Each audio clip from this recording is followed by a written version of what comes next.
Hi, I'm Cheryl Atkinson. Glad you could join us. It used to be that adoption was the only choice for infertile couples who wanted children. Then came test tube babies and a whole array of high-tech fertility procedures. Still, some couples come away from fertility treatments without a child. So a growing number are turning to a controversial option that combines the old with the new, adopting frozen embryos. Pat Anson has the story of how the practice has touched two families' lives. I feel them in my back now. This is a very special time for John and Lucinda Borden. Yeah. After 6 frustrating years trying to have children, Lucinda is pregnant for the first time. There's nothing like being pregnant. Just to feel a child grow inside of you and to feel twins.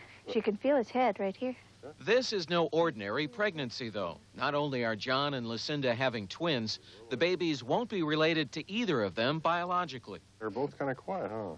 The couple has taken the unusual step of adopting embryos, frozen embryos conceived by another couple and stored in liquid nitrogen for 2 years. As many as 200,000 embryos are now kept in storage at fertility clinics around the country. They're left over from in vitro fertilization treatments that often produce dozens of fertilized eggs. Generally, the embryos are destroyed, donated to science, or left frozen indefinitely. A Christian adoption agency in Southern California thinks it has a better alternative.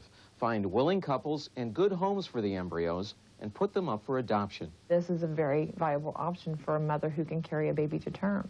Joanne Davidson runs the Snowflake Adoption Program, the first in the country to offer embryos. It arranged the Borden's adoption. We're hoping that precedents will be set by our program, that all embryos will one day be placed in an adoptive process. Lucinda is very familiar with that process. She was adopted as a baby, and when she decided to adopt a child herself, she approached the same agency. They suggested adopting an embryo instead. The idea of being pregnant was, when I'd been told I couldn't be pregnant, was an incredible thing. Within 6 months, Joanne found the perfect match for the Bordens across the country in Maryland. Thanks to in vitro fertilization treatments, Tim and Donna Zane had triplets. And they found themselves with leftover embryos. I think we really had every intention of probably destroying the embryos. But after seeing the picture of the embryos and seeing what it led to, we couldn't make that decision. We figured, let's see what we can do to donate them to someone else. Our names are John and Lucinda, and we've been married for 5 years. The Zanes found that someone else after receiving a letter from the Bordens about their lives and their dreams for the future.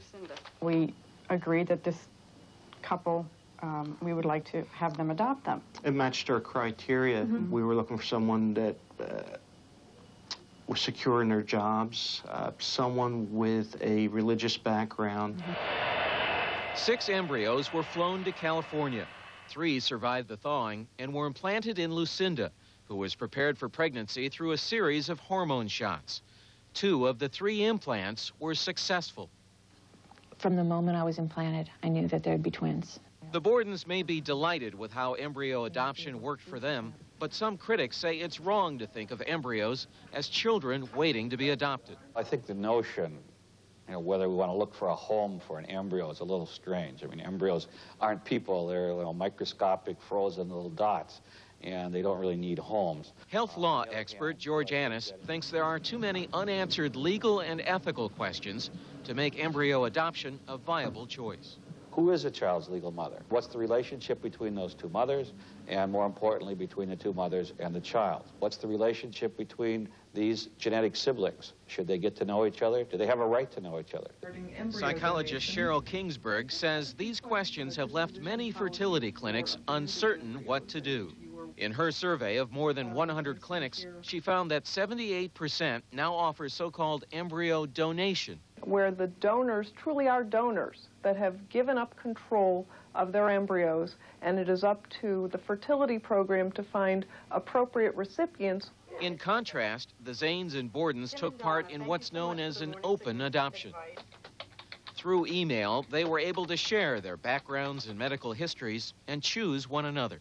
It's led to a cross-country friendship between the couples. That's Timothy, I think. Amanda, and Parker. Looking at pictures of the Zanes triplets, the Bordens had a unique preview of what their own children might look like. That same question tormented the Zanes. At first, we didn't think we'd want to see pictures of the children because there was a chance, we thought, that one of the children could look like one of ours. And we just didn't know how we'd react to that. But when the twins are born, the Zanes change their minds. Is that Mark or Luke? To Donna's relief, they don't resemble her triplets. Mark and Luke may be genetic children of the Zanes, but it's Lucinda who carried the twins to term. And Donna says she doesn't share that maternal bond. I was not the one with the backache, and I wasn't the one up all night, and I don't feel that attachment. It's just not the same. She's the mother.